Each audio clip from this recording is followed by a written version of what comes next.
क्यों वो इतना खतरनाक बयान दे रहा है कि मेरे हाथ बंधे हुए वरना तुमको औकात दिखा देते हैं। आज भी राजद से सबसे ज्यादा विधायक कुशवाहा समाज की जीत के आए हैं। कौन नीतीश कुमार के आगे पीछे घूमता है, कौन तेजस्वी यादव का सलाहकार है, कौन दिल्ली में बैठ के तेजस्वी यादव और लालू यादव पर किताब लिखता है, किसको आंख दिखा रहे हो? कौन कुशवाहा के रिप्लेसमेंट के तौर पर जदयू दिखा रही है।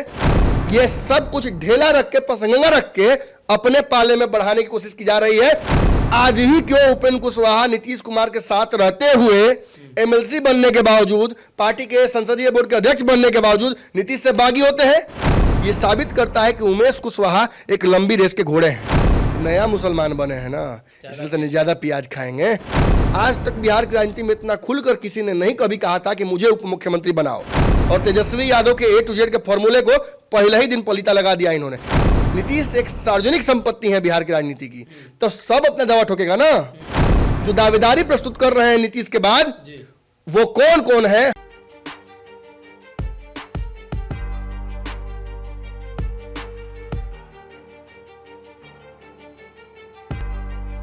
नमस्कार, पंचनामा देख रहे हैं आप, जहां हम करते हैं खबरों की चीरफाड़। हर रोज हमारे स्ट्रेचर पर कोई ना कोई खबर होती है, डॉक्टर साहब चीरफाड़ करते हैं और हम बतौर कंपाउंडर यहाँ रहते हैं। लेकिन आज हमारे साथ विशेष मेहमान हैं जो एनेस्थीसिया एक्सपर्ट हैं, डॉक्टर साहब इधर हैं। अब इस खबर की चीरफाड़ और इस खबर के साथ कई नेताओं के बारे में चर्चा होगी। ऐसा इसलिए कि ये विशेष पंचनामा है और साथ में नीतीश कुमार की जो राजनीति है, राजनीतिक विरासत है, वो कहीं ना कहीं बिहार के उन नेताओं के हाथ में जाना तय है जो लगातार नीतीश के खिलाफ बगावत कर रहे हैं या नीतीश के साथ रहकर उस समाज के वोट बैंक को अपने पाले में करने की कोशिश कर रहे हैं।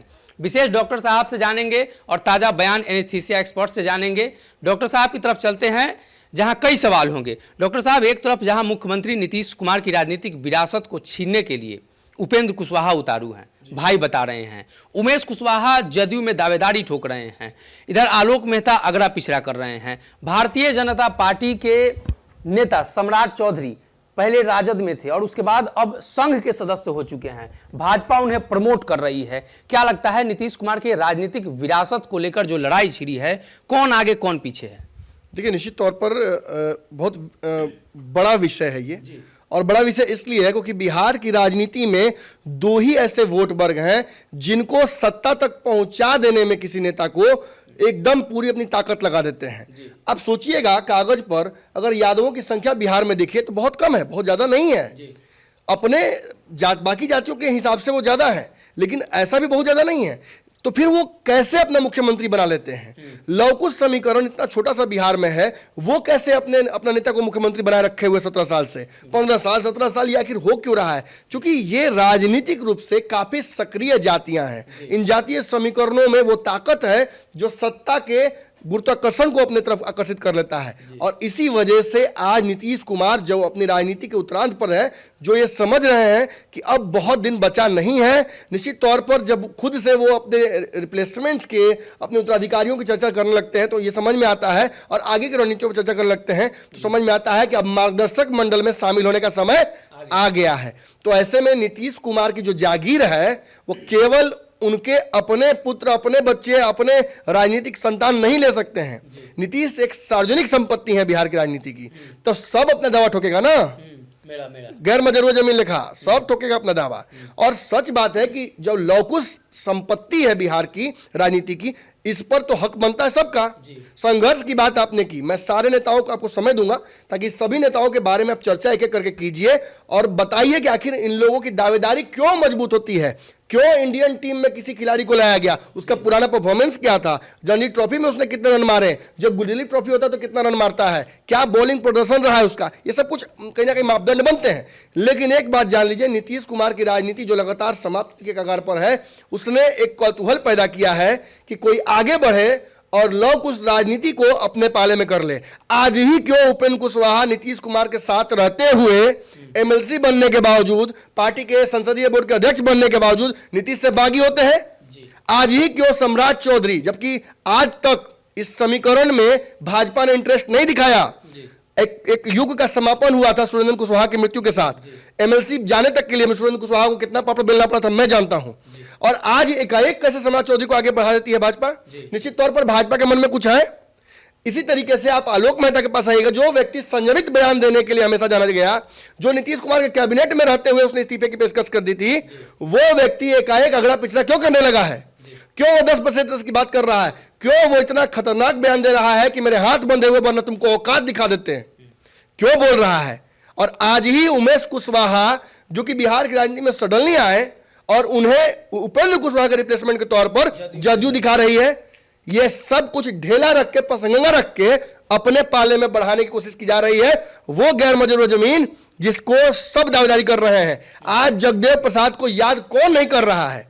जिन लोगों ने तथाकथित रूप से उनकी राजनीतिक हत्या की, वो भी आज याद कर रहे हैं जगदेव प्रसाद को। और उनको सच्ची श्रद्धांजलि यही होगी कि कुशवाहा नेता, कुशवाहा राजनीति में जो दावेदारी प्रस्तुत कर रहे हैं नीतीश के बाद, वो कौन कौन है, हम दर्शकों को बताएं और उनकी बैक स्टोरी बताएं। ये भी बताएं कि हाल फिलहाल में उन्होंने कौन सा राजनीतिक नया रंग पकड़ा है, किस लाइन लेंथ पे जा रहे हैं और कैसे नीतीश कुमार की राजनीति को हाईजैक करने के लिए ये सारे लोग लगे हुए हैं। ये सारी बातें मैं समझाऊंगा, लेकिन पहले आप बताइए कि आखिर इन नेताओं का बैक स्टोरी क्या रहा है। और मैं चाहूंगा कि एनेस्थीसिया एक्सपर्ट भी बताएं कि आखिर इन लोगों का ताजा बयान क्या है, इन लोगों का जो इशारा क्या कर रहा है। तो सबसे पहले हम उपेंद्र कुशवाहा पर चलते हैं, जो लगातार चर्चा का विषय जदयू में है। नीतीश कुमार के आमने सामने हैं। उपेंद्र कुशवाहा का ताजा बयान क्या है? उपेंद्र कुशवाहा अभी अपने जदयू में भी रहकर वो अपना हक की बात कर रहे हैं और मुख्यमंत्री के आंखों में आंख डालकर बोल रहे हैं कि हमें अपना हक चाहिए। और वो साथ में भी बोले कि हमको कम से कम नहीं कुछ तो कम से कम डिप्टी सीएम बना दीजिए। पहले जो उन्होंने बोला था, उसके बाद से जब वो मामला जब बिगड़ते हुआ देखा तो फिर उन्होंने अपनी रुख और तेवर मतलब कि कड़ा कर लिया। उपेंद्र कुशवाहा नीतीश कुमार से हक मांग रहे हैं जनता दल यूनाइटेड में। आखिर उपेंद्र कुशवाहा किस हैसियत से मांग रहे हैं, बताते हैं। उपेंद्र कुशवाहा लंबे समय से नीतीश कुमार के साथ जुड़े हुए हैं। नेशनल कांग्रेस पार्टी में भी उपेंद्र कुशवाहा रहे नीतीश को छोड़कर। उसके बाद 2009 में सार्वजनिक मंच से नीतीश कुमार ने उपेंद्र कुशवाहा को बुलाया। उपेंद्र कुशवाहा को 10 में राज्यसभा नीतीश ने भेजा, 13 में वो अलग हुए और आरएलएसपी बना लेते हैं। उसके बाद 19 में वो इस्तीफा फिर से देते हैं, जब वो भारतीय जनता पार्टी के साथ राज्यसभा सांसद और बतौर सरकार में मंत्री के तौर पर काम कर रहे थे। 2004 से 2005 तक विपक्ष के नेता भी रहे हैं। कुशवाहा समाज के बड़े नेता रहे हैं। आरएलएसपी अपनी पार्टी बनाई और उसके बाद उन्होंने नीतीश कुमार के साथ विलय किया जदयू के साथ, और अब नीतीश की जदयू में हिस्सेदारी मांग रहे हैं। 2-3 बार गए आए। नीतीश के बयान को आपने सुना होगा। आप कैसे देखते हैं उपेंद्र कुशवाहा? उपेंद्र कुशवाहा का राइज एंड ट्राइज जो रहा है बिहार की राजनीति में, वो नीतीश के साथ ही रहा है। देखिए, कुछ चीज़ें जोड़ा में ही मानी जाती हैं और वही जोड़ा कहीं ना कहीं नीतीश कुमार की राजनीति में लगाते हैं उपेंद्र कुशवाहा। साथ रहते हैं तब भी मजबूत करते हैं, पीछे रहते हैं तब भी प्रासंगिक रखते हैं। नीतीश कुमार के साथ जब रहे तो जदयू की स्थापना की मिलजुल कर सभी ने, और जब नीतीश कुमार के खिलाफ राजनीति की तो रालोसपा की स्थापना की। और जब दोनों तरफ से उन्होंने काम कर लिया तो ये एहसास धीरे धीरे हुआ कि कैसे नीतीश कुमार मजबूत हो सकते हैं यदि उपेंद्र कुशवाहा उनके सारथी बन जाए तो। लेकिन केवल सारथी बना लेने मात्र से उपेंद्र कुशवाहा की महत्वाकांक्षाएं पूरी नहीं होंगी। उपेंद्र कुशवाहा उन नेताओं में से हैं जो अपने लिए स्टैंडर्ड्स बहुत हाई रखते हैं। आज तक बिहार की राजनीति में इतना खुलकर किसी ने नहीं कभी कहा था कि मुझे उप मुख्यमंत्री बनाओ। ये हक मांगना हुआ। ये भाई ही मांग सकता है, ये गोतिया ही मांग सकता है, ये आपका अपना ही मांग सकता है। और नीतीश कुमार इसीलिए आज कैच 22 सिचुएशन में फंसे हुए हैं। समझ में ही नहीं आ रहा है कि उगले कि निगले। उपेंद्र कुशवाहा को पार्टी से निकाल भी नहीं पा रहे हैं, उपेंद्र कुशवाहा पार्टी छोड़ भी नहीं रहे हैं। जिस तरीके से भाजपा के पास उपेंद्र कुशवाहा गए थे पिछले बार, तो उन्होंने नीतीश के खिलाफ एक मोर्चा बड़ा खोला था। ये साबित कर रहा है फिर से इस बार जाना उनका भाजपा के साथ कि अगर वो गए तो नीतीश कुमार के लिए उल्टी गिनती शुरू हो जाएगी। और उपेंद्र कुशवाहा ने भांप लिया है कि अब नीतीश की राजनीति बहुत लंबी नहीं है, क्योंकि एक तरफ भाजपा ने उन्हें नकार दिया है, दूसरी तरफ तेजस्वी यादव उन पर चढ़ाई किए हुए हैं। निश्चित तौर पर नीतीश यहाँ कहीं ना कहीं छिपकली जो होती है ना, वो फंस जाती है जब दरवाजे में, तो पूछ गिरा कर अपना भाग जाती है। वैसे ही नीतीश कुमार को कुछ ना कुछ तो देना पड़ेगा, और अगर कुछ नीतीश कुमार कमजोर होते हैं यहाँ पे तो समाप्त हो जाएंगे। और उसके बाद जो लवकुश राजनीति है वो पूरी तरीके से उपेंद्र कुशवाहा उसके सबसे बड़े नेता बिहार में ऑटोमेटिकली हो जा रहे हैं। हालांकि चुनौती उनके सामने है, अभी कई कंटेंशन में लोग हैं, अब बड़े बड़े नेता हैं, मतलब लड़ाई चल रही है। देखिए, उपेंद्र कुशवाहा लड़ाई में है और उन 4 नेताओं में आलोक मेहता भी हैं, जिनकी बहन नीतीश कुमार की पार्टी में रही है और पिछले कुछ दिन में उनकी पार्टी में सक्रियता कम हुई है। आलोक मेहता 4 से 9 तक लोकसभा के सदस्य रहे हैं। चुनाव भी लड़ी जी हाँ, उनकी बहन चुनाव भी लड़ी हैं। साथ ही युवा राजद के सदस्य वो रहे हैं। जनता पार्टी पहले थी जो, उसमें भी रहे हैं। यानी 90 के दशक से इनकी भी राजनीति शुरू हुई है और पढ़े लिखे व्यक्ति हैं, सभ्य और शालीन बातों के लिए जाने जाते हैं। महासचिव राजद में 1999 से 2002 तक रहे हैं। यानी पृष्ठभूमि राजद की रही है। बयान जरूर लेने लायक है जो कल उन्होंने बयान दिया है जी, ये बयान इनका बयान हम लेते हैं। आखिर क्या उन्होंने बयान दिया है, इसलिए कि उनके बयान के बाद और भी मामला दिलचस्प होता हुआ नजर आ रहा है बिहार की राजनीति। आलोक मेहता ने कल बयान दिया था कि हमारे हाथ अभी बंधे हुए हैं, नहीं तो 2024 और 25 में हम उनकी औकात दिखा देंगे। तो डायरेक्ट एक तरफ इशारा कर रहे हैं कि अभी 24 तक अभी इंतजार कर रहे हैं और 24 के जैसे चुनाव और 25 आएगा जो चुनाव लड़ेंगे उसमें बीजेपी के सामने अगर आप पीछा करके वो दिखा देंगे। उन्होंने कुछ दिन पहले एक और बयान दिया था 10% वाला। हाँ, उन्होंने कहा था कि 10% जो लोग हैं मात्र, जो कि एक तरफ कहीं ना कहीं उसको स्वर्ण से लोग जोड़ कर देख रहे हैं, वो 90% जो लोग हैं जो नीचे वर्ग उनके हकमारी कर उन पर शासन करते हैं। लेकिन उन्होंने स्पष्ट बयान दिया कि 10% घंटी बजाने वाले लोग अंग्रेजों के दलाल थे और कई तरह की बातें सवर्ण समाज को लेकर। हालांकि उन्होंने स्पष्ट भी किया है। डॉक्टर साहब से विशेष जानकारी लेंगे। आलोक मेहता के बयान को कैसे देखते हैं? आपने कभी आलोक मेहता का बयान भी सुना क्या? नहीं, इस तरह का बयान नहीं, आलोक मेहता का मैंने कभी बयान नहीं सुना इस तरीके का। और आलोक मेहता का इस तरीके का पैटर्न पकड़ लेना, अगड़ा पिछड़ा कराना, ये साबित करता है कि एक बार फिर से लालू यादव वाले फॉर्मूले को इस्तेमाल करके नीतीश पर दबाव बनाकर भाजपा को कमजोर करके बिहार में राजद अपने आप को मजबूत करने चली है। केवल आलोक मेहता ही नहीं है, उस पैटर्न पर आप देखिए कि जो बिहार सरकार के शिक्षा मंत्री हैं उनका पैटर्न देखिए, और भी आप उदय नारायण चौधरी का बयान देखिए। आप देखिए कि किस तरीके से उदय नारायण चौधरी के बयान को उसी जगह पर कंडेम करते हैं शिवानंद तिवारी, और उसी जगह पर उस बयान को सपोर्ट करते हैं जगदानंद। तो कैसे शिवानंद तिवारी बोलते हैं ना जगदा ऐसे ना चली, ना उदय से ना चली। ये कहने का मतलब कि जो पुराना एक बार फॉर्मूला हिट हो चुका है उसको दोबारा इस्तेमाल किया गया था 15 के चुनाव में, जब मोहन भागवत ने आरक्षण की बात की थी। उस पर सीधे तौर पर लालू यादव का ट्वीट था कि कोई माई का लाल आरक्षण छू नहीं सकता है लालू यादव के रहते हुए। इसने इतना मदद किया महागठबंधन का कि सरकार ही पलट गई पूरी तरीके से, और भाजपा पूरी ताकत, पूरा पैसा, सब कुछ झोंक कर भी वो चुनाव बुरी तरीके से हारी थी। तो यहां से ताकत मिलती है, और जब एक हिट पैटर्न होता है, बैट्समैन को रियलाइज हो जाता है कि हम आगे बढ़ के छक्का मार ले रहे हैं, तो उसी में फंसता भी है। आगे बढ़ के फंस गए हैं आलोक मेहता। जिस तरीके से अगड़ा पिछड़ा बयान इन्होंने दिया है, इससे ये चारों तरफ से एक तरह से कहा सकता है कि अटेंशन तो ड्रॉ कर लिया अपनी तरफ, लेकिन इनके कैरेक्टरिस्टिक और पॉलिटिक्स पे ये सूट नहीं करता है और फंस गए। लगता है कि ये बयान दिलवाया गया है, निश्चित तौर पर बयान दिलवाया गया है, या अग्रेसिव में दे दिया इन्होंने। पैटर्न तो पार्टी का देख रहे हैं ना, पार्टी जा रही है उसी तरफ। 2024 के चुनाव से पहले अगड़ा पिछड़ा नहीं करेंगे तो मोदी और भाजपा कमजोर कैसे करेंगे? टू जेड कैसे चलेगा? एक और बात जान लीजिए, नीतीश कुमार तो जा सकते हैं भाजपा के साथ, ये तो नहीं जा सकते हैं ना। इसीलिए अपने लिए संभावनाएं इसी जगह तलाश कर रहे हैं लगातार, और इसमें कहीं ना कहीं आलोक मेहता का भी वो एक थॉट प्रोसेस दिख रहा है, जिसमें वो नीतीश कुमार की जगह ले सकते हैं, अपने आप को वहां ठेल रहे हैं। क्यों? क्योंकि नीतीश कुमार तो कभी बोलेंगे नहीं अगला पिछला की बात। नीतीश कुमार तो सोफिस्टिकेटेड बनने में बयान देंगे नहीं। नीतीश कुमार तो कभी लालू यादव के पैटर्न पर काम करेंगे नहीं, जातीय समीकरणों में पढ़ेंगे नहीं। लेकिन मैं तो पढ़ सकता हूं, और नीतीश समाप्त होंगे तो लव कुश को मैं अगर अपनी तरफ आकर्षित कर लेता हूं तो मैं इस प्रदेश का सबसे बड़ा नेता हो सकता हूं। आगे चल के डिप्टी सीएम का उत्तराधिकारी भी हो सकता हूं अगर तेजस्वी मुख्यमंत्री बनते हैं तो। ये सारी तैयारियां इसीलिए की जा रही हैं। आलोक मेहता ने कभी इस तरीके का बयान दिया नहीं था, और कल जिस तरीके से उन्होंने कह दिया कि मेरे और तेजस्वी के हाथ बंधे हुए हैं, वरना हम तुमको औकात याद दिलाते। किसको दिखा रहे हैं औकात? कौन 10% है जो घंटी बजाता है? कौन नीतीश कुमार के आगे पीछे घूमता है? कौन तेजस्वी यादव का सलाहकार है? कौन दिल्ली में बैठ के तेजस्वी यादव और लालू यादव पर किताब लिखता है? किसको आंख दिखा रहे हो?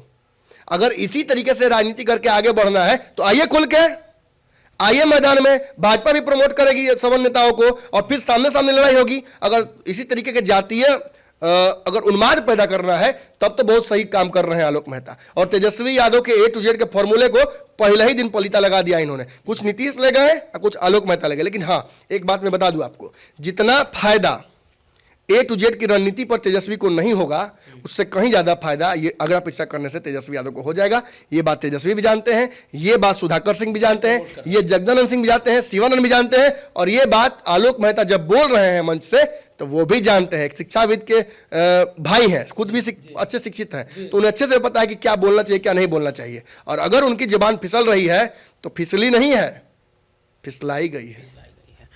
इसमें अगले जो व्यक्ति हैं जो टक्कर देंगे इन सभी लोगों को, वो नए हैं राजनीति में, हालांकि नया नहीं कहा जा सकता है।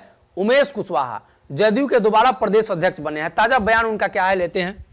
उमेश कुशवाहा का साफ तौर पर स्टैंड है कि उपेंद्र कुशवाहा जितना जल्दी हो सके जदयू छोड़कर वो चलेगा। उन्होंने कहा कि नैतिकता अगर बची हो उपेंद्र कुशवाहा में तो जदयू से इस्तीफा देते, उपेंद्र कुशवाहा भाग जाता कि और उनकी जगह पे वो खुद अपने आप को कुशवाहा का नेता स्थापित कर सके। देखिए, जदयू में बड़े नेता उमेश कुशवाहा है, इसलिए कि जनता दल यूनाइटेड में कुशवाहा समाज का नेता बचा नहीं है। जयंत राज कुशवाहा की बात कर ले या अन्य नेताओं की बात कर ले, एक आध नेता बचे हुए हैं।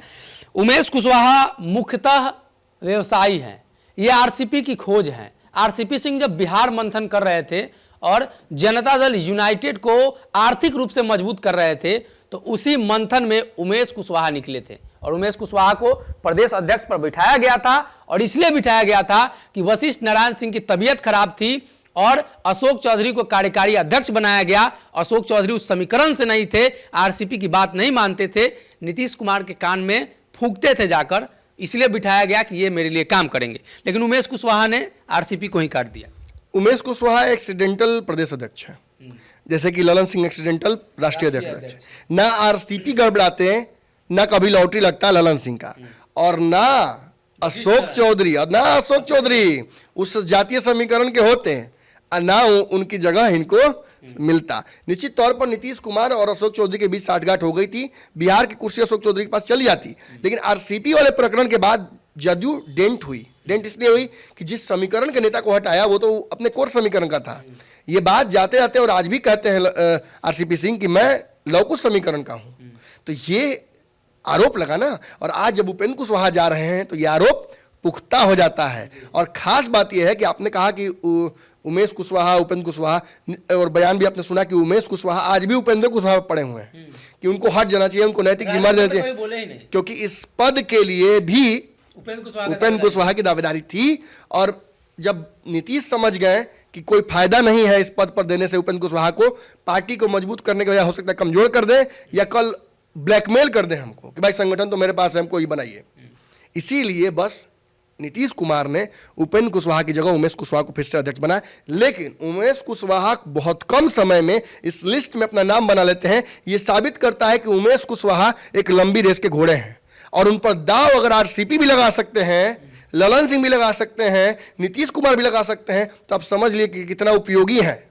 कहीं पहना पिलास पेचकस सब में लग जा रहे हैं, मतलब इनको राजनीति करने आता है। और अगर नीतीश कुमार के बाद इस पार्टी में कोई उपेंद्र कुशवाहा को चुनौती दे सकता है तो वो केवल उमेश कुशवाहा है। उमेश कुशवाहा की एक सूत्री अभी कार्यक्रम यही है कि कैसे हूं नीतीश कुमार पर जो सीधा हमला कर रहे हैं उपेंद्र कुशवाहा, उसको मोड़कर अपनी तरफ कर ले और फिर यहां से लड़े। क्योंकि अशोक चौधरी जैसा इतना टिटिया नेता 50 गो है इस पार्टी में, वो अगर आके लड़ने आएगा उपेंद्र कुशवाहा से तो जिस तरफ से आएगा उसी तरफ से मुड़ा के वापस भेज दिया जाएगा।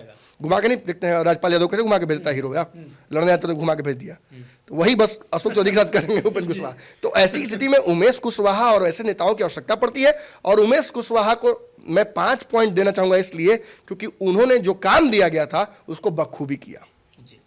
अगले जो प्रतिनिधि हैं, एक बात और कहना चाहूंगा कि निश्चित तौर पर यहाँ उमेश कुशवाहा को दिख रहा है, हर किसी को कुछ ना कुछ दिखता है। उपेंद्र कुशवाहा हटिए गए, आरसीपी हट ही गए, अब इस पार्टी में लवकुश नेता सबसे बड़ा बचा कौन? नीतीश कुमार के बाद यही है, सारे लोग को यही आना है, धीरज कुशवाहा हो या कोई भी हो, सभी तो उन्हीं के पास जाते हैं और निश्चित तौर पर इससे कद बढ़ता है। अब उमेश कुशवाहा के बाद अगले जो कंटेस्टेंट है, खास तौर पे इन सभी लोगों को टक्कर देंगे सम्राट चौधरी, भारतीय जनता पार्टी से हैं। बयान आपने सुना होगा। सम्राट चौधरी की राजनीति की शुरुआत 90 के दशक से हुई। कृषि मंत्री, सहकारिता और जो आवास मंत्री है वो रहे। साथ ही ये राष्ट्रीय जनता दल में मुख्यतः सदस्य रहे, राजद के नेता रहे और उसके बाद नीतीश कुमार की सरकार जब पलटी, पहली बार जब नीतीश कुमार की सरकार पलटी, जीतन राम मांझी को सरकार दी गई, उस दरमियान ये मंत्री थे, जीतन राम मांझी के काफी सहयोगी थे। कहा जाता है कि महाचंद्र प्रसाद सिंह और सम्राट चौधरी जैसे नेताओं ने जीतन राम मांझी को नीतीश के खिलाफ भड़काया और उसके बाद नीतीश कुमार नाराज होकर सरकार बदल देते हैं। उसी दरमियान सम्राट चौधरी विरोध करने लगते हैं नीतीश कुमार का, मांझी खेमे में चले जाते हैं और बाद में 18 में भाजपा ज्वाइन करते हैं। भाजपा 21 में एमएलसी बनाती है, सरकार में मंत्री बनाती है, बिहार विधान परिषद के अभी मुख्य नेता हैं विपक्षी दल के। जानने की कोशिश करेंगे सम्राट चौधरी का ताजा बयान क्या है। सम्राट चौधरी अभी कुछ उपेंद्र कुशवाहा को लेकर कुछ खास बयान नहीं दे रहे हैं, लेकिन जैसे कि आग में घी डालने के बराबर वो काम कर रहे हैं। जैसे कि मान लीजिए अगर उपेंद्र कुशवाहा जदयू छोड़ के अगर बीजेपी आते हैं तो कहीं ना कहीं बीजेपी में आने के बाद सम्राट चौधरी के सेकंड नंबर के वो नेता होंगे, क्योंकि सम्राट चौधरी उपेंद्र कुशवाहा से ज़्यादा विश्वसनीय नेता होंगे बीजेपी के लिए। नीतीश कुमार को लेकर भी उन्होंने बयान दिया कि नीतीश की अब वापसी नहीं होगी। हाँ, नीतीश मर जाएंगे मिट जाएंगे, मतलब बीजेपी के साथ नहीं जाएंगे, उसके बाद उन्होंने बयान दिया था। देखिए, सम्राट चौधरी ने मुख्यतः नीतीश कुमार के विरोध को लेकर अब अपने आप की पहचान बना ली है। उन्होंने सर पे पगड़ी बांधा और कहा कि जब तक नीतीश कुर्सी से नहीं हटेंगे तब तक पगड़ी नहीं खुलेगा। राजद के नेता संघ का सदस्य बन जाता है, सम्राट चौधरी की एक खासियत है। देखिए, आपने सुना होगा कि व्यक्ति अपने फ्यूचर प्लानिंग करता है, उसी के तहत सोचता है कि चलिए भाई 5 साल बाद 10 साल बाद मुझे कोई आवश्यकता पड़ेगी तो मैं कहाँ से लाऊंगा पैसा। तो इसलिए कहीं छोटा ज़मीन खरीद लिया, SIP में इन्वेस्ट कर दिया, स्टॉक मार्केट में इन्वेस्ट कर दिया। यही प्लान भाजपा का था।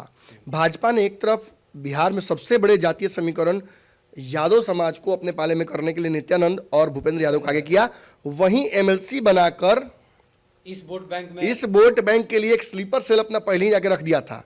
भाजपा को ये बात पता थी कि नीतीश कुमार के खिलाफ मुझे एक बड़ा चेहरा चाहिए होगा, जैसा कि तेजस्वी के खिलाफ हम बनाने के नित्यानंद कोशिश किए थे, बहुत सफल नहीं रह पाया, लेकिन फिर भी वो बहुत यूजफुल रहा भाजपा के लिए।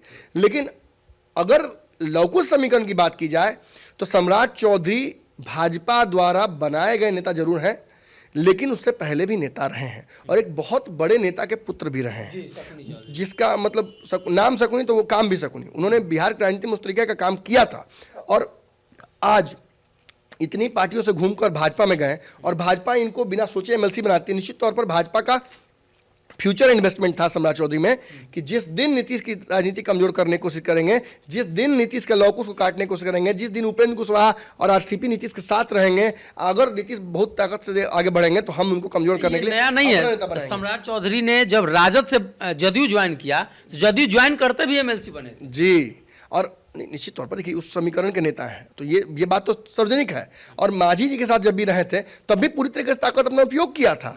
और तब नीतीश कुमार की आंख में गड़ गए थे। नीतीश कुमार समझ में आ गया था कि यही लोग हैं जो मांझी को नीचे से हवा, आपने जो कहा था कि हवा भर रहे हैं, यही लोग हैं। और आज निश्चित तौर पर उपेंद्र कुशवाहा जैसे ही गए नीतीश के पास और जैसे ही उस समीकरण को मजबूत करके भाजपा के खिलाफ बयान देना शुरू किया, पहला बयान सम्राट चौधरी का क्या था कि नया मुसलमान बने हैं ना, इसलिए तो ज्यादा प्याज खाएंगे। ये क्या था? ये उपेंद्र कुशवाहा पर सीधा हमला था और नीतीश कुमार को चुनौती थी कि तुम्हारे नेताओं के समकक्ष मुझे भाजपा ने खड़ा कर दिया है और मैं भाजपा की तरफ से बैटिंग कर रहा हूं। लवकुश समीकरण केवल तुम्हारे पास नहीं है, मेरे पास भी है और हम भी तोड़ेंगे। और आज निश्चित तौर पर नीतीश कुमार अगर उपेंद्र कुशवाहा से या RCP सिंह से या किसी से भी अलग अपने आप को कर लेते हैं बिना सोचे समझे कि वोट बैंक में सेंधमारी को लेकर, तो जानते हैं कि सभी पार्टियों में वो समीकरण है। आज भी राजद से सबसे ज्यादा विधायक कुशवाहा समाज की जीत के आए हैं, आपकी पार्टी से नहीं।